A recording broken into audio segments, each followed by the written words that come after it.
Alice observe son fils Adam en train de faire des dessins étranges représentant deux garçons identiques. Lorsqu'on l'interroge, Adam prétend que les dessins le représentent avec son jumeau alors qu'il est le seul fils de leur famille. Plus tard, son fils disparaît. À son retour, Alice comprend que le garçon est un imposteur qui se fait passer pour son fils. Alors que la journée touchait à sa fin à la périphérie de la ville, Alice, 32 ans, agent immobilier résilient, est allée chercher son fils Adam à l'école. Simon, son mari, consacrait de longues heures à leur café familial. Malgré ses fréquentes absences, la famille de 3 personnes est restée très unie. Adam, un enfant unique de 10 ans atteint d'autisme, a ajouté une dimension particulière à leur dynamique. Le fait qu'il se soit rendu compte très tôt qu'il avait été adopté à l'âge de 7 ans a stupéfié ses parents, mais leur a apporté un certain soulagement. Malgré les difficultés qu'ils ont rencontrées dans les situations sociales en raison de son autisme ou de sa spécialité, comme l'appelaient affectueusement ses parents, Adam trouvait du réconfort dans les livres, le dessin et les moments passés dehors avec le chien de la famille, Rocky. La chaleur familière de leur maison accueillait Alice et Adam à leur entrée. Alice demanda à son fils d'enlever son uniforme d'écolier et se rendit à la cuisine pour préparer le dîner. Après le repas, Adam est sorti jouer avec Rocky, laissant Alice s'occuper des tâches ménagères de la soirée. Après avoir terminé le nettoyage de la cuisine, Alice entra dans la chambre d'Adam. Pendant qu'elle rangeait, ses yeux ont été attirés par le sac d'école d'Adam, encore emballé. En le déballant, ses doigts effleurèrent la texture familière du carnet de croquis d'Adam. Initialement rempli de ces créatures fantastiques typiques, il a révélé quelque chose de nouveau. Des dessins de 2 garçons, étonnamment semblables, presque comme des jumeaux, sont apparus. Leur ressemblance était troublante, ils avaient les mêmes cheveux, les mêmes yeux et le même sourire. Dans l'un des dessins, les garçons se tenaient la main, rayonnant de joie. Un autre les représentait absorbés par un jeu de balle, figés en pleine action. Un troisième les montrait fiers devant un bâtiment ressemblant à l'école d'Adam. Cette différence par rapport à l'art solitaire ou abstrait habituel d'Adam laissait Alice perplexe. Cherchant à obtenir des éclaircissements, elle décida d'interroger Adam sur ses dessins uniques. « Chérie, je regardais dans ton sac à dos et j'ai vu ces croquis. Peux-tu me dire ce que ces dessins signifient et qui sont ces garçons ?» demanda Alice à son fils. « Si moi et mon nouvel ami, » répondit Adam, la voix posée sans ambiguïté. « Je ne savais pas que tu avais un nouvel ami, » reprit Alice, l'air surpris. « Pourquoi ne l'as-tu pas mentionné plus tôt ? Je pensais que tu ne me croirais pas, » admit-il. « Qu'est-ce ce que je trouverais incroyable exactement ? » demanda-t-elle, ses yeux sondant Adam à la recherche de réponses. « Si mon jumeau, » déclara Adam, les mots résonnant dans le silence qui suivit. « Que veux-tu dire par jumeau ? » demanda Alice, tentant de savoir ce qu'Adam voulait dire. « Il me ressemble comme 2 gouttes d'eau, » clarifia Adam, le ton nonchalant. « Il s'appelle Arthur. Nous jouons ensemble devant l'école presque tous les jours pendant que j'attends que tu viennes me chercher. » Sans voix et inondée de questions, Alice s'est abstenue de faire pression sur Adam pour obtenir des détails. Au lieu de cela, elle a résolu de rencontrer ce mystérieux jumeau en arrivant tôt à l'école le lendemain. 1 heure avant l'heure prévue, elle s'est garée à l'écart, espérant avoir une vue dégagée sur la sortie principale. Incapable de supporter le suspense, elle est sortie de la voiture, poursuivant sa recherche à pied. À l'extérieur de la salle du personnel, elle est tombée sur Madame Cage, l'enseignante de son fils. « Comment se sent Adam ?» demanda Madame Cage, l'air préoccupé. « Que voulez-vous dire ?» demanda Alice, perplexe. Adam m'a informé il y a environ 2 heures qu'il ne se sentait pas bien et que vous étiez en route pour venir le chercher et l'emmener chez le médecin, a expliqué Madame Cage. Sans perdre un instant de plus, Alice s'est élancée hors de la salle du personnel. Elle et son mari ont scruté toute l'école et fait le tour du quartier en voiture, mais il n'y avait aucun signe de leur fils. Ils étaient sur le point d'abandonner quand Madame Cage a appelé, informant Alice que son fils allait bien et qu'il était de retour à l'école. « J'étais morte d'inquiétude. Où étais-tu » demanda Alice après être allée chercher son fils à l'école. « Je voulais marcher dans la rue, mais des gens méchants ont commencé à me pousser et m'ont presque battu, » expliqua Adam, la voix posée malgré l'expérience effrayante. « J'ai pu leur échapper. Ne va plus jamais nulle part tout seul. Promets-moi, » plaida Alice en lui prenant le visage dans ses mains. « Je te le promets, » répondit Adam en embrassant sa mère. Alors qu'il arrivait à la maison, Alice rappela à son fils de saluer Rocky, qui remuait la queue avec excitation à leur arrivée. Mais alors qu'il s'approchait, le remuement amical de Rocky s'est transformé en aboiement agressif. Ce changement a surpris Alice et Simon, car le chien adorait Adam et ne s'était jamais comporté de la sorte auparavant. Se débarrassant de la confusion, elle a conduit Adam à l'intérieur de la maison. Plus tard, Adam est apparu dans la cuisine, portant une chemise qu'Alice ne lui avait jamais vu porter auparavant. Lorsqu'elle l'interrogea, il répondit « Je voulais la porter aujourd'hui ». À la table du dîner, Alice a remarqué que les manières de son fils étaient différentes. Son discours avait légèrement changé et ses réponses n'étaient pas les mêmes qu'auparavant.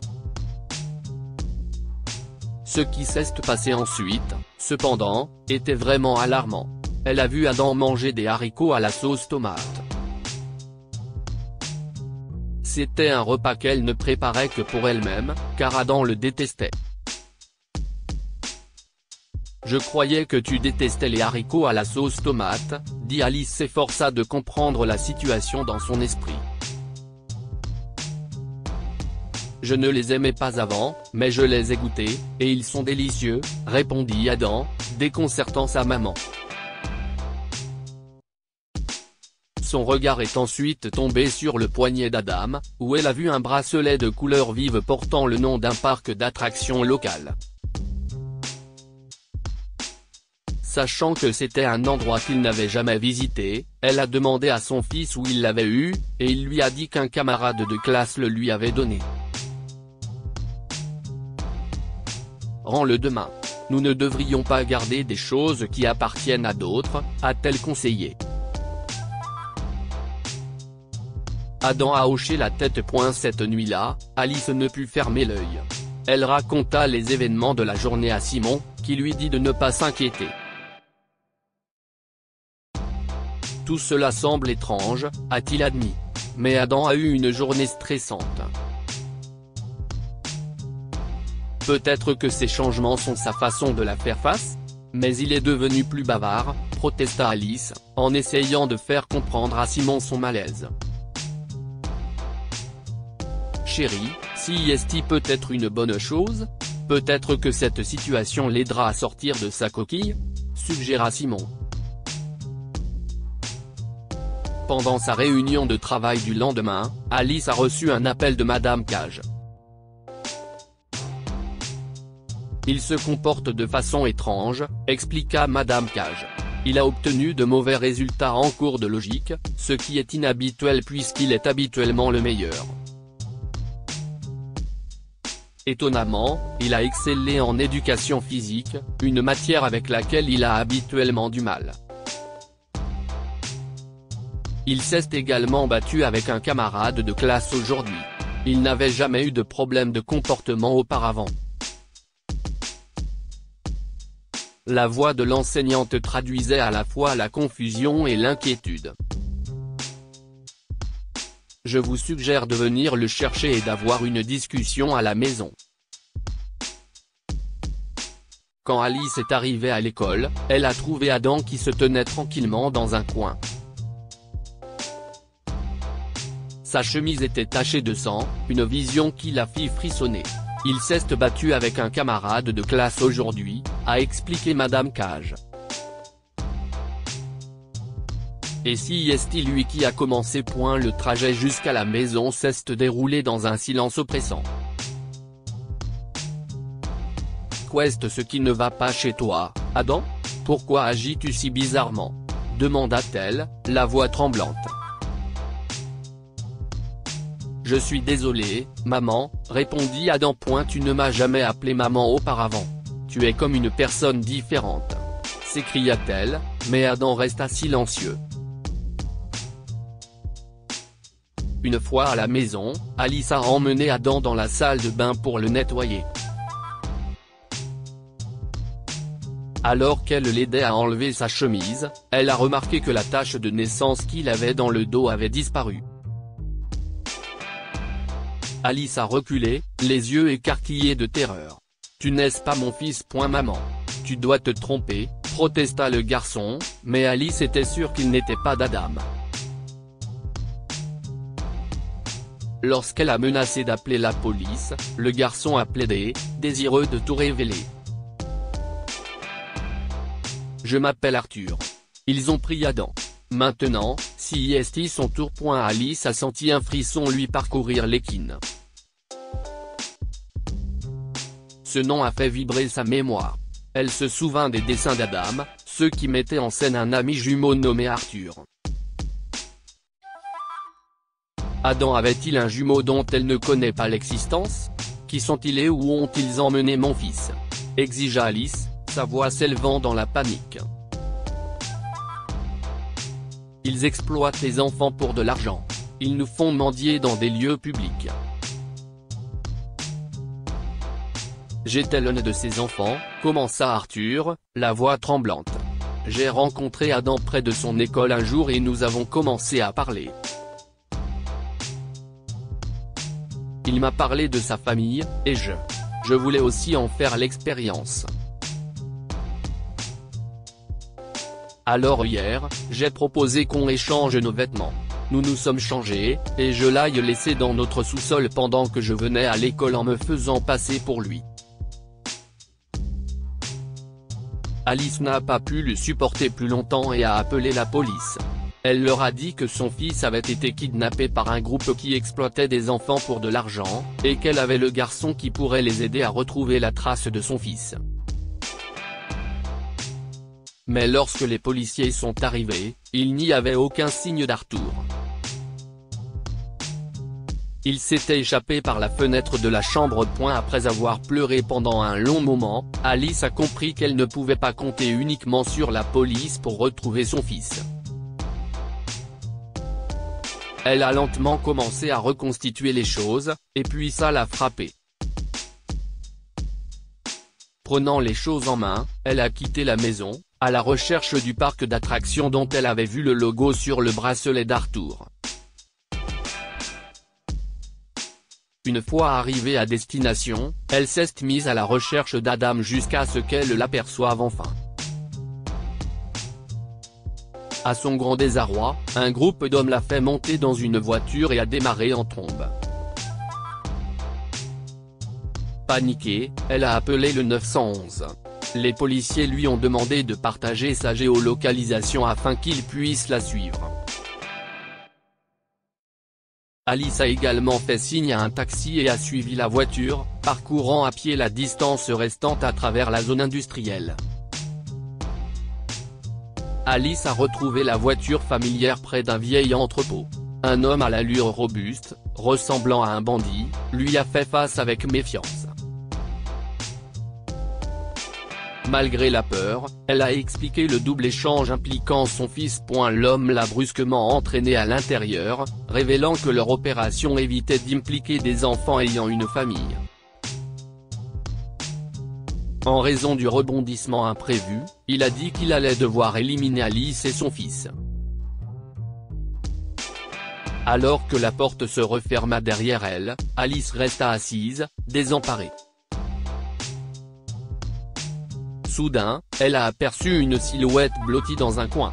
C'était Adam, ou du moins, elle était convaincue que c'était lui. Elle s'est précipitée vers lui et l'a serré fort dans ses bras. Pendant un certain temps, ils sont restés assis à se réconforter mutuellement jusqu'à ce qu'Alice remarque une série de tuyaux qui couraient le long d'un mur du sous-sol et qui menaient à l'extérieur. Il y a peut-être quelqu'un dans l'immeuble voisin, pensa-t-elle. Avec un nouvel espoir, Alice ramassa un petit caillou sur le sol et commença à taper sur le tuyau. Elle tapota le signal SOS. Elle espérait que quelqu'un capterait le signal et appellerait à l'aide. Soudain, la porte s'est ouverte en grinçant et un bandit est entré, leur couvrant la tête avec des sacs et leur liant les mains.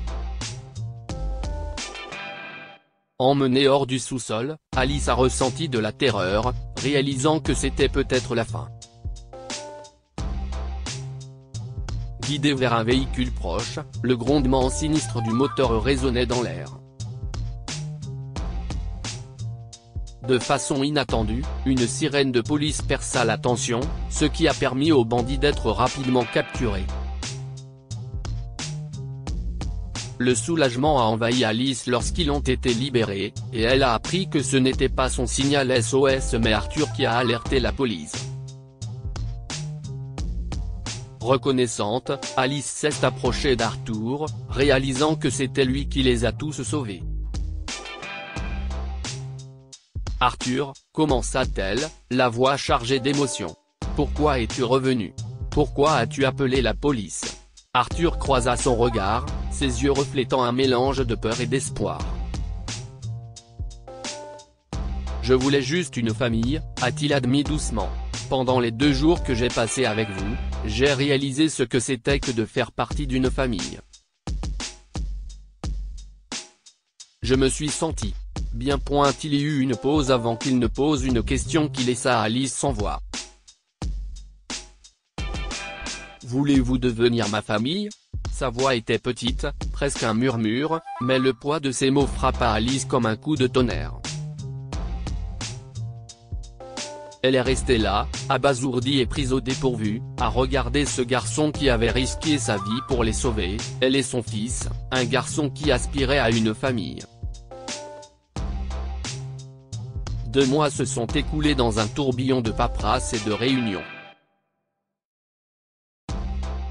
Alice et son mari, Simon, se sont retrouvés dans le bureau de l'agent de tutelle, le cœur battant d'impatience. Finalement, l'assistante sociale a levé les yeux, offrant un sourire chaleureux. Félicitations pour votre adoption. Maintenant, vous êtes les parents d'Arthur Green, a-t-elle déclaré.